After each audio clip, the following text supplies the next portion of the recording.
Okay, so Skyfall is the 23rd James Bond film, and is it any good? Yeah, it's awesome.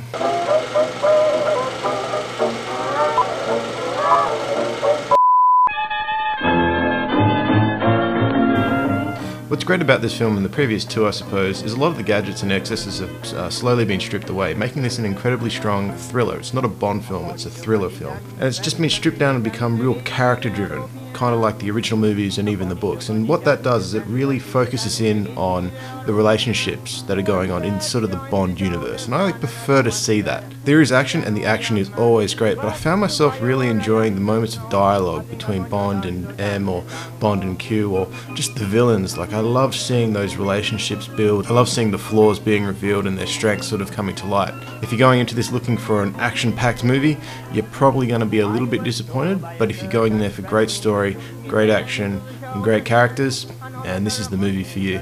Daniel Craig delivers a strong performance, and you can really see he's come into his own as Bond, and that's nice to see. In the first movie, he was still getting his feet wet a little. The second movie wasn't as strong, but this third movie, he has really shined as this character. We finally get to see Q in this movie as well, and he's played by Ben Whishaw. He's not in the movie a lot, but he's quite integral to the story.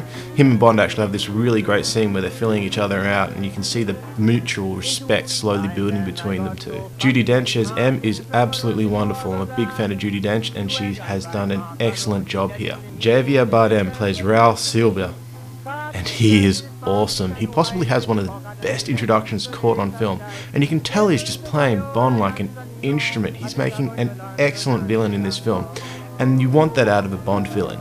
You want someone who looks like they are smarter than or as smart as Bond, otherwise there's just no sense in danger. And he's done such a perfect job here. He's like properly sinister, but he's so unique and he really comes to life on the screen. The story takes us across the world to exotic locations, and it's pretty entertaining.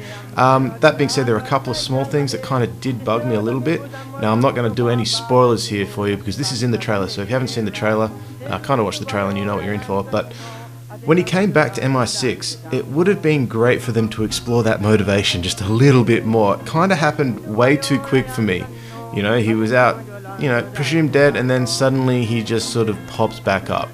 I would have liked to see his thought process and his reasoning just a little bit more explored. I think that would have really helped that particular part of the movie. But the other thing that kind of got on my nerves was the third act. I don't know what it was, it needed something a little bit extra to really finish the movie on a much higher note. And I don't really know what I mean by higher note. It just seems like one of those things that they were missing one small element, and I don't know what it was, but just the third act didn't seem as strong as the first two. But that's like minor irritations. Overall, the film is incredibly good. The final scene is one of my favourites actually, because it plays homage to the first Bond films, just in the framing and the way that the shots are set up. I think it's really cool that they did that, especially considering it's the 50th anniversary of James Bond on film. The locations look great, the car is awesome as always, the costumes are brilliant. I mean, it's a James Bond film. This looks stellar. Sam Mendes has done a great job directing this film. Before Skyfall, the only film of his I'd actually seen was American Beauty, and that was a long time ago, so I didn't really know what to expect. But he's done a solid job here. It looks great, the story's put together well,